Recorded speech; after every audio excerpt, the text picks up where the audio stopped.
Good morning to you all. I'm absolutely sorry not to be in person. That was planned, and then it didn't happen. And I was supposed to speak live, and it's not happening. So I had to record that intervention because I'm stuck on an urgent meeting this morning.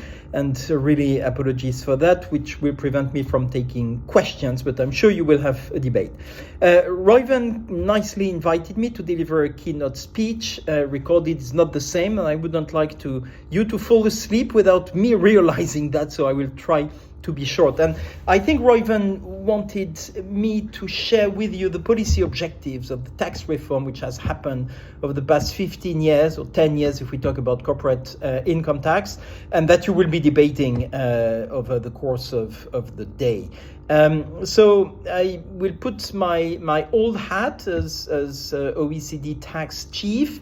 I'm no longer OECD tax chief. Manal Corwin is doing the job extremely well, and I'm extremely happy that she was appointed as my successor. There is a fantastic team there that you should interact with. What I can do is share with you my experience and also what happened and what triggered the changes. So the first key element is to understand that there was an alignment of stars, which happens probably once in a century. Last time was the League of Nations in the 20s, and this time was the global financial crisis in 2008, which gathered many factors together. First, the emergence of the G20 to respond to an urgent, pressing crisis, which was threatening the whole stability of the financial system. And we saw that the financial crisis turned out to be followed by a fiscal crisis, then social crisis, and we're now in the political crisis phase of that cycle. So a crisis, massive, need for an urgent response, a new global governance emerging, and the realization through that event that things probably went wrong over time, in particular as regards taxation, because with the rules as they were designed a century ago and globalization, you had an erosion of the tax base of international players. High net worth individuals on the one hand, and that was the work putting an end to bank secrecy, improving transparency and tax cooperation, and on the other hand, the taxation of multinational companies, which had been eroded. When you look at the numbers, you can see that the revenue deriving from corporate income tax was stable.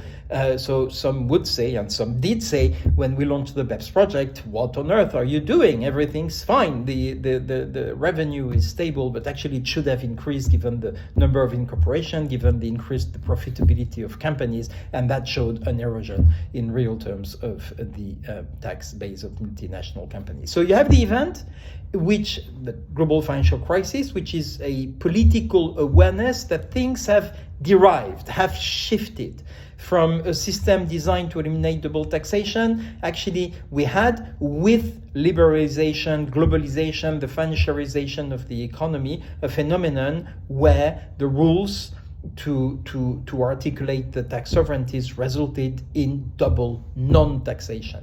And the public was made sensitive by campaigns which started before the financial crisis. I mean, like the Tax Justice Network and many others who decided to put to the fore the tax issues, and also leaks, scandals. It starts with the Liechtenstein scandal back in February 2008, and then later on some leaks focused on the taxation of multinational companies, like the LuxLeaks or the Panama Papers or the Paradise Papers in particular. So you have the decision to address this issue of the erosion of the tax base of big players. And the OECD played a role, and we anticipated that this topic would become a very sensitive political topic, and that's why in 2012 we proposed the G20 to start working on fighting base erosion and profit shifting. standing for BEPS. You all know that. And the plan for BEPS was to patch the system, to try to renovate it. It was supposed to be the big fix of the deficiencies of the League of Nations models without touching, extremely important point, on the reallocation of taxing right. The BEPS action plan, and it's in the first lines of the plan, said we want to realign profit with substance, but we don't want to touch, we don't want to reopen the question of the reallocation of taxing right. We did work on BEPS, we did deliver on BEPS, and I would say now, retrospectively, that there were successes and there were failures. Or limited success. I mean, the success is probably about harmful tax practices as regards to transparency of tax ruling. That's a good one. Fixing treaty abuse. That's another good one. Improving transparency with the CBCR. That's another good one. Hybrid mismatches, interest deductibility limitation, not so bad. They were not minimum standards, but common approaches, which was a new term emerging because minimum, I mean, the OECD always came up with morally binding standards and not legally binding standards, but with the dynamic of the G20 putting pressure on countries to comply, we had this new concept of minimum standards, which means you're only morally bound, but if you don't move, you're going to be blacklisted or bothered. So the expectation is that you do implement. And as an attenuation of this, but still moving towards some form of harmonization is not the right word, but increased coordination is the concept of common approach. You're not obliged to implement. You will not be in trouble if you don't implement, but if you want to move into that direction, you should implement the common rules. So good progress on the one hand, but some serious limitations on the other hand, and there I would name two main limitations. One was the failure of reaching agreement on how to address the tax challenges of the digitalization of the economy, Action 1, and the US in particular said, there is no problem. So we'll take stock of that in 2020. The BEPS measures will address the fact that there is double non-taxation, and that's fine. But the report interestingly mentioned the fact that to address the tax challenges of the digitalization of the economy, you had to do what the BEPS project said we cannot do, which was the reallocation of taxing rights. So no agreement and stock taking in 2020, which created a lot of frustration from the European countries in particular, who said we are big markets, there is massive revenue income arising from our territory using our data, and we want to tax that. And the US saying, no, we don't want to tax that. We recognize it shouldn't be in Bermuda, but the rules putting an end to cash boxes and all that will address that, and the money should be in the US. There is no issue. So big frustration there, which translated into the threat of taking unilateral measures known as digital service taxes, not to mention what was taken during the BEPS project, which were the diverted profit tax from the UK and from Australia. The other area where the BEPS action plan didn't deliver what we expected it to deliver was the area of transfer pricing. Rules were made maybe more complex, some issues were addressed, but fundamentally the flows of transfer pricing rules were not addressed. And I think we know them. This crowd today knows about them. The flows of transfer pricing rules are that having in a digitalized, globalized economy where the value is an intangible, where you don't have easy comparables, having a system based on separate legal entities with a market price that you have to determine is something which doesn't really work. For the excess return, it was too easy using transfer pricing rules to shift your profit to low tax jurisdictions where you would book your intangible property, which is arm's length kind of, as well as the remuneration of capital. So big frustration, and the reason why, I mean, on Action 1, it's clear the US didn't want to address this issue because they thought it was a European grab of American revenue, while on the transfer pricing, I think there was kind of shared frustration with the rules, but shared fear that touching these rules would open a Pandora's box. Now, what's extremely interesting, talking here mostly to an American audience, is that the one who addressed these unsolved issues was the Trump administration or the American Republican Senate back in 2017 with the US tax reform. 2 or 3 key features there. One, a debate on destination, drawing on the extremely smart, innovative work of Auerbach, Dover, Keane, Vela, and a couple of others, on the one hand. And on the other hand, it was not approved, it was not validated by the Senate, but it was introduced into a debate, a move towards destination. Logically for the US, which doesn't have VAT, and which has an output which is smaller than consumption, given the trade deficit. The second feature of the US tax reform, which was new, was about GILTI, and introducing a global minimum tax, which was the way to fund the slash of the rate from 35 to 21%. And the third element was, very interesting, a vote of non-confidence to the arm's length principle with the BEAT. And by the way, we all love these acronyms, which were much more funny than BEPS, right? GILTI and BEAT. So the US implemented BEPS in part, Action 2, Action 4, and a couple of others, and they went further. And that's where, from 2017-18 to 2021, you have this conversation on the two-pillar solution. The Germans, in 2017, when Trump arrived in the White House, anticipated that there would be tensions with countries willing to tax digital service taxes. Germany doesn't like DSTs, and they wanted to limit the trade friction, so they did put back on the G20 agenda, addressing the tax challenges of the digitalization of the economy, and the US tax reform reopened the door, and that's where the two-pillar solution started being discussed. The second pillar was the most objective, the most obvious one, which was to say, we patched the system with BEPS, but we're still confronted with some issues. Issues like, is it active or passive income? Issues with intangible property. Delineating all this is not easy. Rough justice, American way, right, is much more efficient. Rough justice is you look at the rate, it's below effective rate. It's below a threshold. You are not fine. You will be taxed on the difference. You're above the threshold, you're fine, subject to the CFC legislation. But rough justice for the minimum tax. That's the philosophy of Pillar 2, which developed with the income inclusion rule, the under tax payment rule, and later on the QDMTT, the qualified determined minimum top-up tax, with a conversation on the rate and no conversation actually on the jurisdictional blending. GILTI was global blending, but when the French and the Germans said we want something similar to GILTI, but we want it better, and we cannot agree that a global average would leave room for aggressive tax planning, so we do it on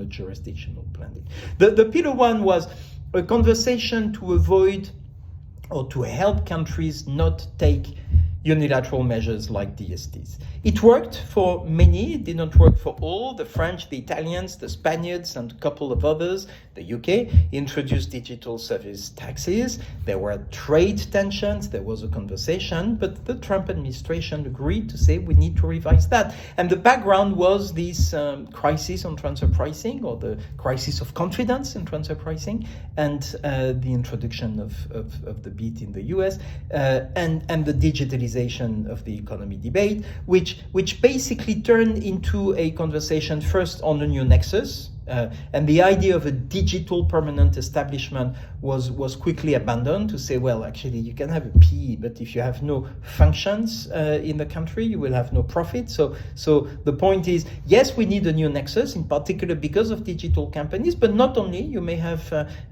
some products which generate a high return in a country, and you may not need to be physically present to be taxable on this return that you're making in a country.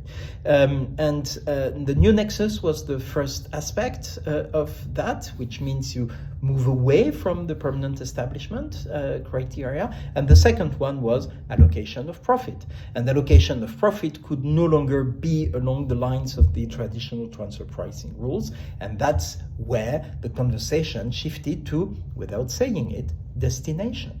Destination meaning you give more profit to the market jurisdictions where the clients are. Now, the conversation started with marketing intangible, trying to separate out when you have the final clients versus the non-client facing companies. That was extremely complex. Then the Trump administration kind of withdrew from the conversation in 2019 with, you remember, the safe harbor and all that. But we kept the conversation alive, and that's what we did with the team, which was pretty difficult, waiting for better days, and better days came with the Biden administration.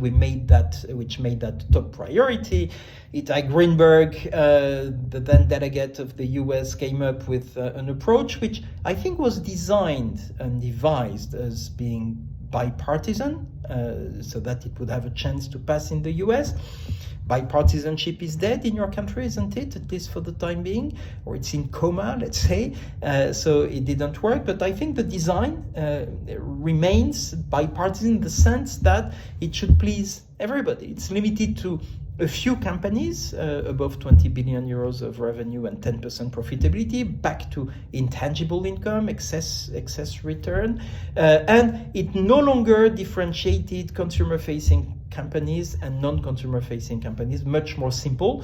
That raised the issue of how do you allocate profit when your clients are not the final customers, and therefore could be shifted or would be hard to identify if you were a semiconductor producer, for instance, and that you sell to intermediaries. But still, we came up with a solution and the conversation started. Where are we today? P2 is implemented, because we have a critical mass of countries, and P2 was designed in such a manner as you don't need all the countries to implement. And you can have the situation where the US and China don't implement and still having an impact. So it's a common approach, back to that concept, but which is quite devilish to the extent that you have common rules, and it's enough of a critical mass of countries, G7 minus the US, the European Union, and a few others, the UK, Canada, to get there. So pretty efficient and new in the concept of international taxation. It's not about an international treaty which has to be ratified and so, but it's common rules, model legislation that you implement domestically. So extremely interesting. Maybe some questions on the UTPR compatibility with treaties, but still the opinion was it is compatible. It still is the opinion, I think, today, and it's working with the late introduction of the QDMTT. And the purpose of Pillar 2 is not that much the additional 200 billion euros that you can get, but it's more about stopping the bleeding, making sure that you limit tax competition to an effective 15% for intangible income. The substance-based carve-out is a way to recognize that if you have substance, you can go below, but if you don't have substance, it's extremely hard, and I'm not sure anyone has found yet the silver bullet. And if somebody finds the silver bullet, I'm pretty sure that the OECD will immediately neutralize it.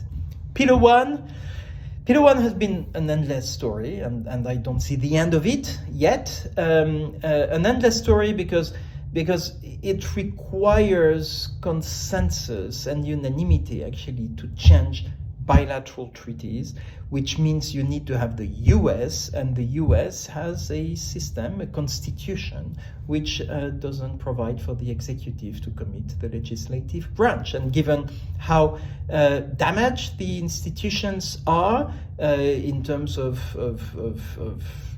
broken bipartisanship, which was the condition for the Constitution to deliver effective government, the US is not in a position to move, and therefore the partners of the US negotiate with a country they know is not going to deliver, but they are still negotiating because they know that the alternative is unilateral measures and trade wars. So what do you do there? You try to design the best solution? Is it the best solution? I don't know, but it's the best effort towards moving, best efforts to moving towards a proper solution, which is anchored in destination. It's a complex system because you keep the transfer pricing, you add a new layer for only a few companies, but a big portion of the profit, and you have to be incremental. And if you're not incremental, as the House did in 2017 adopting the DBCFT, well, the Senate doesn't follow because it has too big of an impact immediately.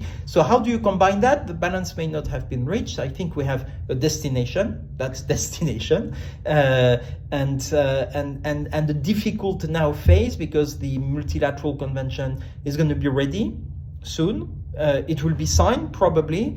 Will it be ratified? No. Now, what happens?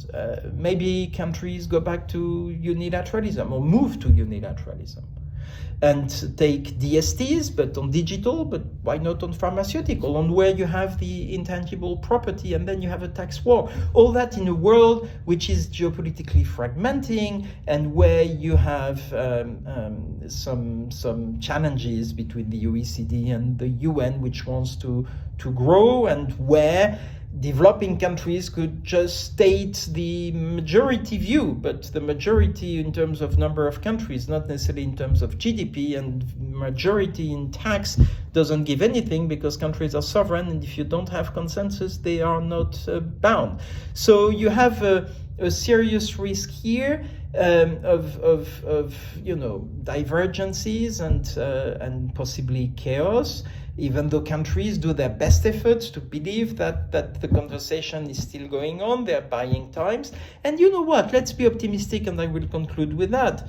The US will have to do a reform. I mean, will there be an aligned majority? Nobody knows. But the US needs to fix the Tax Cuts and Job Act. A number of provisions are coming to an end in 25-26. So in 26 something will happen. And let me dream. Why would the US not adopt something which will not be Pillar 1, but maybe they will move towards destination?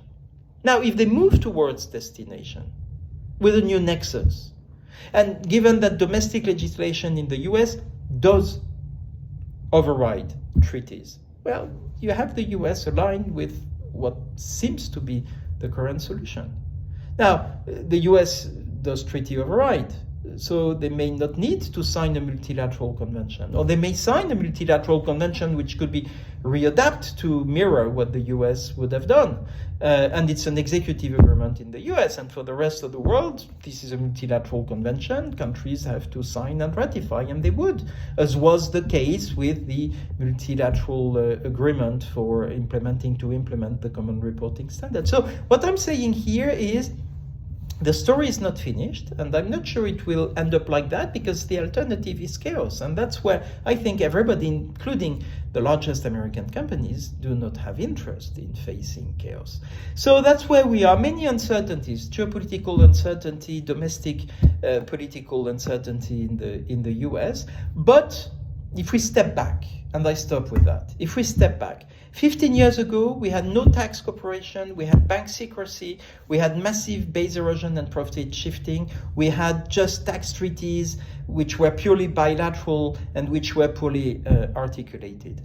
15 years later, we do have tax cooperation, and it's here to last. Tax administrations know each other, exchange with each other, and talk to each other almost on a daily basis. We have a higher degree of transparency and of information, country by country reporting being one example. We have integrated system, almost a common base with Pillar 2. We have mechanisms with the common approaches where countries are converging on international tax to better articulate tax sovereignties. And with that and the global minimum tax, we've capped we've limited tax competition and the bleeding, and hopefully that will remove part of the pressure. There is still an issue of the allocation of taxing rights. We'll see what happens. There is a risk of some chaos or some divergences, but there may be also a hope of convergence. We'll see. I'm very happily no longer in charge. So like you, I will observe what's gonna happen. And sorry not to be able to take questions or to be with you longer, but I wish you a very good conference, and thanks, Robin, for the invitation. Cheers.